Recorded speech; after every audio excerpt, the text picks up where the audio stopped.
রায়েরবাজারে ১২৭ শহীদের গণকবর শনাক্তের দাবি বৈষম্য বিরোধী ছাত্র আন্দোলনের পরিচয় শনাক্তের আহ্বান।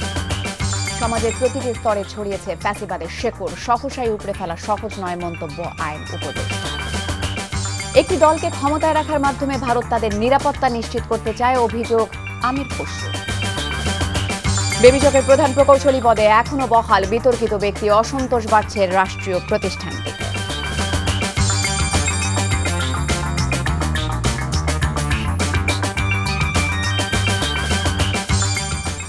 আসসালামু আলাইকুম, তাসরিমা নাহিদ আমন্ত্রণ জানাচ্ছি এনটিভির সন্ধ্যার খবরে। ক্রাউন সিমেন্ট শিরোনাম দেখছিলেন, জানাবো পুরো খবর। ঢাকার রায়েরবাজার কবরস্থানে গণ অভ্যুত্থানে শহীদ ১২৭ জনের গণকবর শনাক্ত হয়েছে বলে দাবি বৈষম্য বিরোধী ছাত্র আন্দোলনের। দুপুরে রায়েরবাজার কবরস্থানে জুলাই বিপ্লবের গণকবর জিয়ারত ও পরিদর্শন শেষে নেতারা অভিযোগ করেন, গণকবর শনাক্তে সরকারের পক্ষ থেকে পরিষ্কার কোনো পদক্ষেপ নেওয়া হয়নি। পুলিশকে সামনে এনে র্যাব সহ অন্যান্য বাহিনী যে গণহত্যা চালিয়েছিল সেটিকে মুছে ফেলার অপচেষ্টা চালানো হচ্ছে বলে অভিযোগ করেন তারা। মেজবাহ হাসানের রিপোর্ট।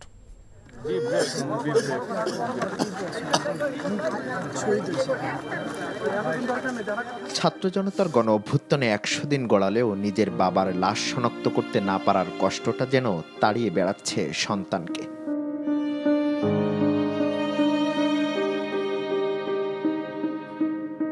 শেষবারের মতো বাবাকে বুকে জড়িয়ে না ধরার আক্ষেপটা এখনো ভুলতে পারেননি রফিকুলের সন্তান।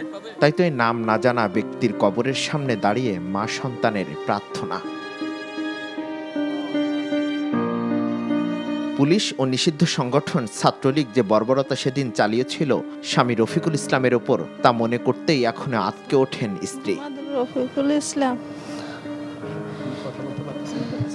সন্তান জানান নির্মমতার সেই দিনগুলোর কথা। আমি তখন আন্দোলনে বের হব, আমার বাবা বলছে যে বাবা যেখানে যাও সাবধানে দেখো, যদি কোনো ঝামেলা হয় আমাকে বলো। আমার এখনো মনে আছে ওই দিন সন্ধ্যার দিকে আমার বাবা আমাকে ফোন দিচ্ছিল যে বাবা কোথায় আছো। আমি বলছি যে আব্বু আমি শাহবাগে এখানে আসি, আমি একটু ঘনগলের ভিতরে আমি ফ্রি হয়ে আমি তোমাকে কল দিচ্ছি। আমার বাবা বলছিল যে আচ্ছা বাবা তুমি সাবধানে ফিরে আসো। তার সাথে আমার এটাই ছিল আমার লাস্ট কথা। জুলাই আগস্টে স্বৈরাচার শেখ হাসিনা সরকারের গণহত্যাকে ধামাচাপা দিতে রায়েরবাজারে গণকবর দিয়েছিল পুলিশ ও র্যাব। সেখানে পরিদর্শনে গিয়ে বৈষম্য বিরোধী ছাত্র আন্দোলনের নেতারা দাবি করেন পরিচয় শনাক্ত করে দ্রুত তালিকা তৈরি করার। ১২৭টি গণকবর এখানে চিহ্নিত করা হয়েছে। এখানে র্যাব যে একটা গণহত্যা চালিয়েছে এটাকে কিন্তু নানানভাবে ধামাচাপা দেওয়ার চেষ্টা করা হচ্ছে। শুধুমাত্র পুলিশকেই এখানে গণহত্যার সাথে লিঙ্ক করে বাকি যে আইনশৃঙ্খলা বাহিনীগুলো একটা বর্বরতা চালিয়েছে এই মুহাম্মদপুরে গত ইন্টারনেট শাটডাউনের সময়, এই জিনিসটাকে পুরোপুরি এড়িয়ে যাওয়া হচ্ছে। রাজনৈতিক দলগুলো আওয়ামী লীগের পুনর্বাসনের চেষ্টা করছে বলে অভিযোগ করেন তারা। শেখ মুজিব যাকে একটি আইকনে পরিণত করে এক দেশ এক দল এক নীতি বা ফ্যাসিবাদ কায়েম করা হয়েছিল, মুজিববাদ, এই ব্যাপারেও আমরা নমনীয় নীতি লক্ষ্য করেছি বিভিন্ন রাজনৈতিক দলে। এবং এর ফলে আমাদের মধ্যে আশঙ্কা জেগেছে যে গণমানুষের আকাঙ্ক্ষার সাথে আসলে কোনোভাবে এখানে আপোষ রফা করার কোনো চেষ্টা হচ্ছে কিনা। আমরা এখনও বিশ্বাস করতে চাই যে সকল রাজনৈতিক দলের নেতাকর্মীরা পর্যন্ত শহীদ হয়েছেন, রক্ত দিয়েছেন এবং আহত হয়েছেন, তারা আমাদের ভাই, তারা আমাদের পাশেই থাকবেন। Mezbah Hasan, NTV news, Dhaka. ১৫ বছরের ফ্যাসিবাদ মাত্র কয়েক সপ্তাহে উপড়ে ফেলা সহজ নয় বলে মন্তব্য করেছেন আইন উপদেষ্টা আসিফ নজরুল। শুক্রবার রাজধানীর একটি হোটেলে দুদিনব্যাপী অষ্টম কংগ্রেসের উদ্বোধনী অনুষ্ঠানে কথা বলেন তিনি।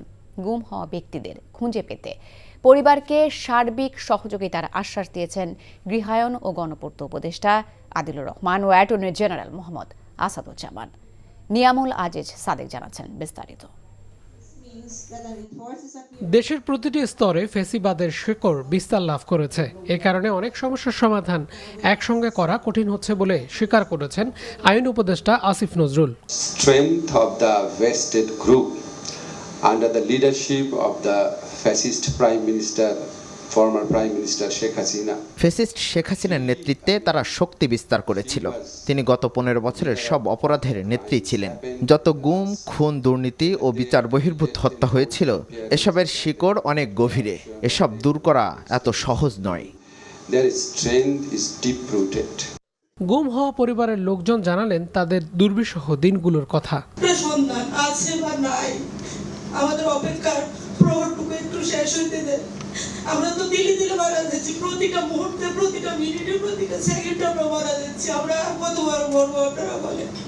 গৃহায়ন ও গণপূর্ত উপদেষ্টা ও অ্যাটর্নি জেনারেল বলেন, গুমের সাথে জড়িতদের বিচার ও গুম হওয়াদের খুঁজে বের করতে সক্রিয়ভাবে কাজ করছেন তারা। সরকার আপনাদের সঙ্গে আছে। আমরা আলোচনা করছি কিভাবে ফ্যাসিস্টদের সময় নিপীড়িত মানুষের প্রত্যেকটি ঘটনার বিচার করা যায়। The brutal fascist regime in the last 15.5 years. This kind of crime against humanity. এ ধরনের মানবতা বিরোধী অপরাধ দমনে আমরা সবচেয়ে বেশি গুরুত্ব দিয়ে দেখছি, যেন ভবিষ্যতে এ ধরনের অপরাধ আর কেউ করতে সাহস না করে। আমার অফিস এবং আমি নিজে এ বিষয়ে খুবই গুরুত্ব দিচ্ছি। I will do whatever is required to be done in accordance with law. আগামীতে এমন গুমের ঘটনা যেন না ঘটে সেদিকে গুরুত্ব দিয়ে অধ্যাদেশ প্রণয়ন করা হচ্ছে বলে জানিয়েছেন বক্তারা। Niamul Aziz Sadek, NTV news, Dhaka. আওয়ামী লীগের প্রতি ইঙ্গিত করে বিএনপির স্থায়ী কমিটির সদস্য আমির খসরু মাহমুদ চৌধুরী বলেছেন, একটি দলকে ক্ষমতায় রাখার মাধ্যমে ভারত তাদের নিরাপত্তা নিশ্চিত করতে চায়। এমন বিশ্বাস থেকে ভারতকে বের হয়ে আসার আহ্বান জানান বিএনপির এই নেতা। বিকেলে ঢাকা বিশ্ববিদ্যালয়ে অভিন্ন নদীর পানি বিষয়ে আয়োজিত আলোচনা সভায় সাবেক তত্ত্বাবধায়ক সরকারের উপদেষ্টা ডক্টর হোসেন জিল্লুর রহমান বলেন, প্রতিবেশী দেশ হিসেবে ভারতকে অতিরিক্ত গুরুত্ব দেবার মানে নেই। প্রধান অতিথির বক্তব্যে আমির খসরু বলেন, ভারতের মতো প্রতিবেশী দেশের সাথে সম্পর্ক হবে সম্মানের। যে কোনো বিষয়ে হস্তক্ষেপ না করলে দুদেশের সম্পর্ক ঠিক থাকবে বলেও জানান বিএনপি নেতা আমির Khasru Mahmud Chowdhury. Bangladesh also, if you like, new America under Trump, the foundational thing will be three. One is one of mutual respect, one is mutual interest, one of non-interference. This is the foundation. But on this you can build the whole thing. But as long as you get your foundation right, your basis right, your framework right, that's very important. অন্তর্বর্তীকালীন সরকারের তথ্য ও সম্প্রচার উপদেষ্টা নাহিদ ইসলাম বলেছেন, সংখ্যালঘুরা বাংলাদেশের নাগরিক, তাদের নিরাপত্তা দেবার দায়িত্ব বাংলাদেশেরই। এ বিষয়ে ভারতের কিছু বলার দরকার নেই। বিবিসি হিন্দিকে দেয়া এক সাক্ষাৎকারে এমন মন্তব্য করেছেন তিনি। এছাড়া ভারতীয় মিডিয়ায় বাংলাদেশ নিয়ে মিথ্যাচারের প্রসঙ্গ উল্লেখ করে নাহিদ বলেন, এসব মিথ্যাচার বন্ধ করার পাশাপাশি ভারতের সাথে সম্পর্ক উন্নয়নে আলোচনা করা উচিত। উপদেষ্টা নাহিদ ইসলাম আরও বলেন, যেটা নিয়ে ভারতের বলা প্রয়োজন তা হলো গত জুলাই আগস্টে সংঘটিত গণহত্যা। ভারতের আলোচনার বিষয় হওয়া উচিত বাংলাদেশের বর্তমান চ্যালেঞ্জ মোকাবেলায় ভারত কী ধরনের সাহায্য করতে পারে। আওয়ামী লীগের পতন হওয়ায় বাংলাদেশে উগ্র সংগঠনের তৎপরতা বাড়তে পারে কি না এমন প্রশ্নের জবাবে তিনি বলেন, এই বিষয়টি আওয়ামী লীগ ও ভারতের একটি প্রোপাগান্ডা। তারা এসব বলে মানুষকে বোঝাতো যে তারা ক্ষমতায় না থাকলে বাংলাদেশে উগ্রবাদিতা বাড়বে। বাংলাদেশ ভারতের যৌথ প্রকল্প নিয়ে প্রশ্ন করলে নাহিদ জানান, ভারত সহ অন্যান্য যেসব দেশের সাথে প্রকল্প রয়েছে সেগুলো পর্যালোচনা করা হচ্ছে, দেখা হচ্ছে এগুলোতে কোনো দুর্নীতি হয়েছে কিনা। আগামী 7 ডিসেম্বর সোহরাওয়ার্দী উদ্যানে সমাবেশ করার ঘোষণা দিয়েছে তাবলিগ জামায়াতের মাওলানা সাদপন্থী অনুসারীরা। এর আগে এক দফা দাবি নিয়ে কাকরাইল মসজিদে প্রবেশ করে মাওলানা সাদের অনুসারীরা। শুক্রবার সকাল 8:45 মসজিদ বুঝে পাবার পর তারা কাকরাইল মসজিদে প্রবেশ করেন। মাওলানা সাদকে বাংলাদেশে আসার অনুমতি ও প্রথম দফায় বিশ্ব ইজতেমা করার এক দফা দাবি নিয়ে ভোর থেকে হাজার হাজার অনুসারী কাকরাইল মসজিদের উদ্দেশ্যে আসেন। পূর্ব নির্ধারিত সময় অনুযায়ী সকাল 8টার আগেই কাকরাইল মসজিদ ছেড়ে যান তাবলিগের মাওলানা জুবায়ের মধ্যে অধিকাংশ অনুসারীরা। এ ঘটনায় সকাল থেকেই কাকরাইল ও আশপাশের এলাকায় নিরাপত্তা জোরদার করা হয়েছে।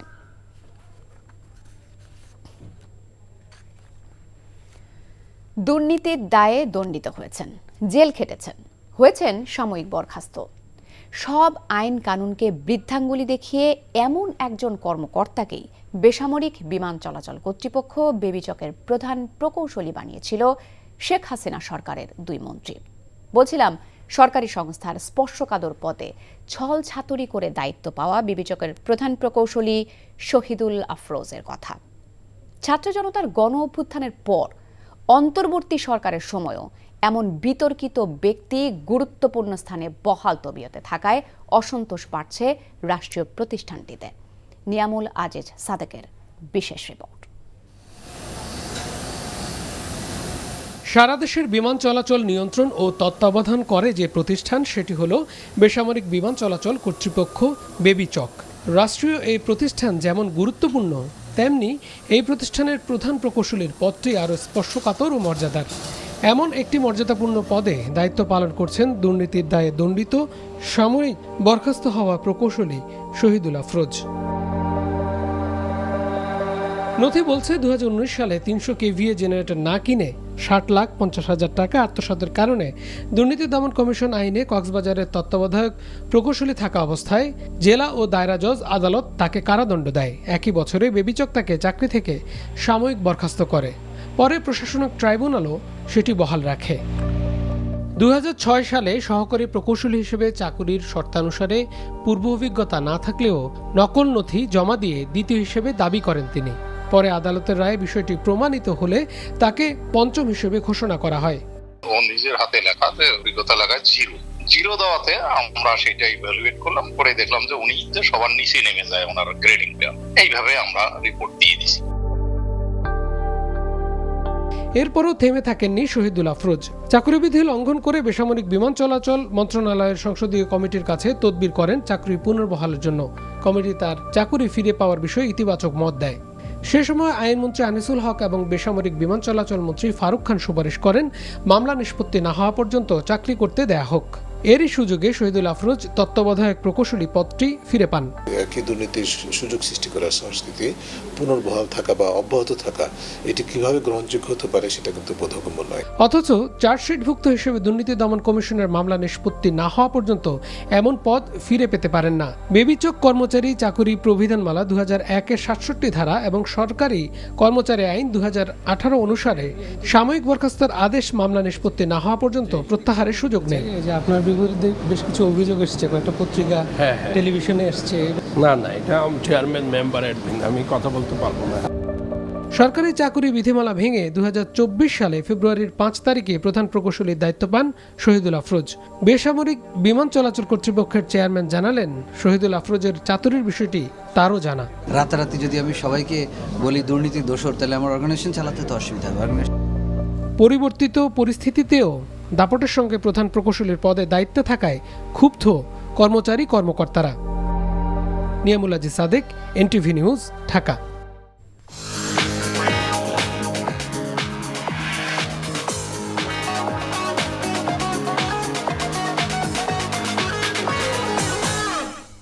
নগদ নিবেদিত অর্থনীতির খবর।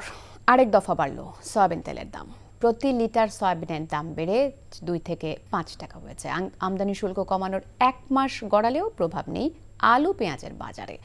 মান ভেদে ও আমদানিকৃত এবং দেশি পেঁয়াজ প্রতি কেজি বিক্রি হচ্ছে 120 টাকা থেকে 150 টাকা, আর প্রতি কেজি আলু বিক্রি হচ্ছে 70 টাকায়।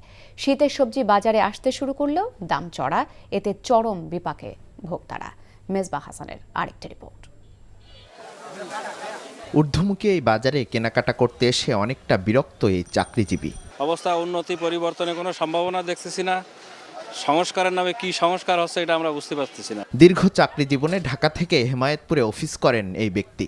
দুই স্থানের দামের ব্যবধান নিয়ে রয়েছে বিস্তর অভিযোগ। বাজার দামের পার্থক্য আছে।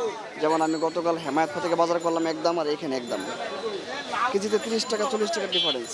রাজধানীর বাজার ঘুরে দামের এমন তারতম্য দেখছেন ক্রেতারা। যেমন খুচরা সয়াবিনে প্রতি লিটারে দাম 5 টাকা পর্যন্ত বাড়লেও বাজার ভেদে পার্থক্যটা আরও বেশি। দুই বিক্রেতার কথাই তাই স্পষ্ট।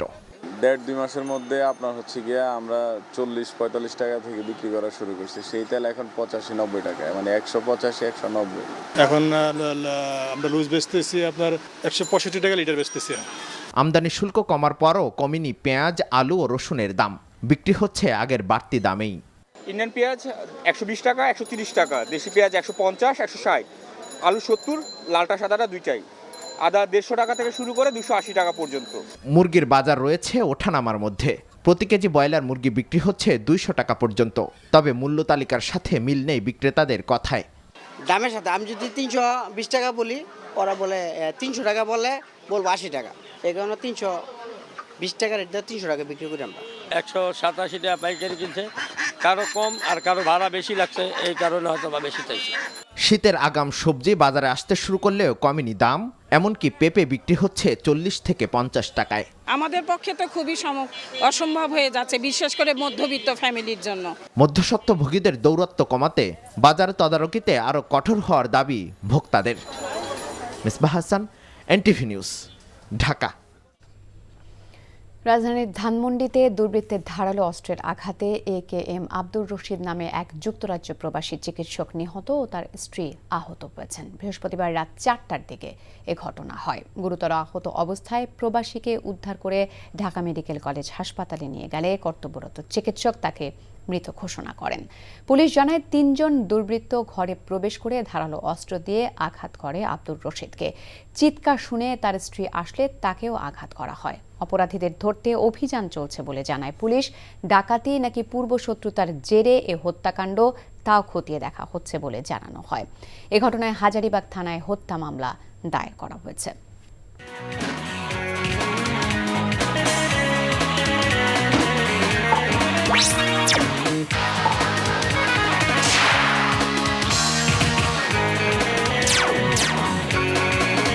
অনূর্ধ্ব-19 টি-20 এশিয়া ও বিশ্বকাপের আগে বিকেএসপিতে প্রস্তুতি নিচ্ছে বাংলাদেশ নারী দল। শিরোপায় চোখ রেখে কোচ সারওয়ার ইমরানের তত্ত্বাবধানে ক্যাম্প করেছে লাল সবুজরা।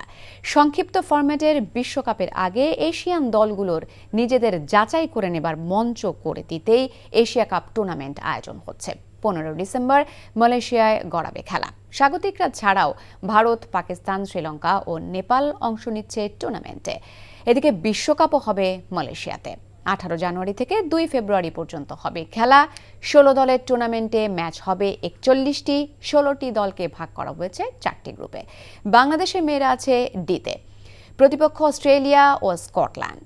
গ্রুপের আরেকটি দল এশিয়া অঞ্চলের বাছাই পর্ব থেকে উঠে আসা নেপাল। গ্রুপ পর্বে বাংলাদেশের সবকটি ম্যাচ হবে সেলানগরের ওভাল স্টেডিয়ামে।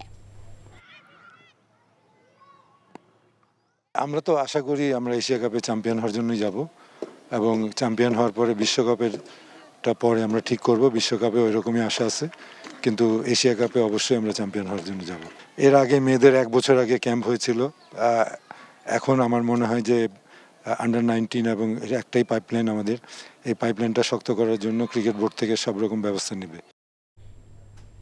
ফুটবল অস্তিত্ব রক্ষার লড়াইয়ে কাল মালদ্বীপের মুখোমুখি হবে বাংলাদেশ। এই ম্যাচ ড্র করলেও সিরিজ নিজেদের করে নেবে মালদ্বীপ। তাই বসুন্ধরা কিংসের সন্ধ্যা 6টায় শুরু হওয়া ম্যাচটিতে জয় ছাড়া উপায় নেই স্বাগতিকদের। প্রথম ম্যাচে আগোছালো ফুটবলের মাসুল দিতে হয়েছে তপু বর্মনদের। তার ফিনিশিংয়ের দুর্বলতার উল্টো দিকে নিজেদের তৈরি করা হাতে গোনা আক্রমণ থেকেই একমাত্র গোল তুলে নেয় মালদ্বীপ। দিন শেষে সেটাই হয়ে গিয়েছিল ম্যাচের ভাগ্য নির্ধারণী। এই ম্যাচের মধ্য দিয়ে আনুষ্ঠানিকভাবে শেষ হয়ে যাবে বাংলাদেশের কোচ হ্যাভিয়ার কারবেরা অধ্যায়। তার জায়গায় নারী দলের কোচ বাটলারকে আগামী দিনের ছেলেদের কোচ হিসেবে ভেবে রেখেছে বাংলাদেশ ফুটবল ফেডারেশন। মালদ্বীপের বিপক্ষে 2 ম্যাচের এই লড়াইয়ে তাই জয় দিয়ে শেষ করার বাড়তি অনুপ্রেরণা থাকবে কারবেরার। যদিও ফরওয়ার্ডদের ব্যর্থতা 1 বছর আন্তর্জাতিক ম্যাচের মধ্যে না থাকা মালদ্বীপের কাছে হারার অন্যতম কারণ। গলফ তৃতীয় golf house corporate cup golf টুর্নামেন্টের সমাপনী দিনের উদ্বোধন করেছেন সেনাপ্রধান জেনারেল ওয়াকারুজ্জামান। রাজধানীর কুর্মিটোলা গলফ ক্লাবে সকালে তিনি এই টুর্নামেন্টের উদ্বোধন করেন। গত 13 নভেম্বর থেকে শুরু হওয়া গলফ প্রতিযোগিতায় কুর্মিটোলা গলফ ক্লাবের দেশি বিদেশি গলফার সহ প্রায় 650 জন খেলোয়াড় অংশ নেন। উদ্বোধনী আয়োজনে কুর্মিটোলা গলফ ক্লাবের দায়িত্বরত কর্মকর্তা সহ সংশ্লিষ্ট সামরিক ও বেসামরিক বিভিন্ন উচ্চপদস্থ কর্মকর্তারা উপস্থিত ছিলেন। খবর শেষ করছি, যাবার আগে ক্রাউন সিমেন্ট শিরোনামগুলো আরও একবার। রায়ের বাজারে 127 শহীদের গণকবর শনাক্তের দাবি বৈষম্য বিরোধী ছাত্র আন্দোলনের পরিচয় শনাক্তের আহ্বান। সমাজের প্রতিটি স্তরে ছড়িয়েছে ফ্যাসিবাদের শেকড়, সহসাই উপড়ে ফেলা সহজ নয় মন্তব্য আইন উপদেষ্টা। একটি দলকে ক্ষমতায় রাখার মাধ্যমে ভারত তাদের নিরাপত্তা নিশ্চিত করতে চায়, অভিযোগ আমির খসরু। বেবিচকের প্রধান প্রকৌশলী পদে এখনো বহাল বিতর্কিত ব্যক্তি, অসন্তোষ বাড়ছে রাষ্ট্রীয় প্রতিষ্ঠানটিতে। এই ছিল সন্ধ্যার খবরে। এই খবরের ভিডিও সহ আপডেট জানতে ভিজিট করুন এনটিভি অনলাইন www.ntvbd.com। এছাড়াও এনটিভির জনপ্রিয় সব অনুষ্ঠান ও খবরের আপডেট জানতে ভিজিট করুন আমাদের ইউটিউব ও ভেরিফাইড ফেসবুক পেজে। রাত 10:30টায় রাতের খবর দেখার আমন্ত্রণ রইল। ধন্যবাদ সবাইকে।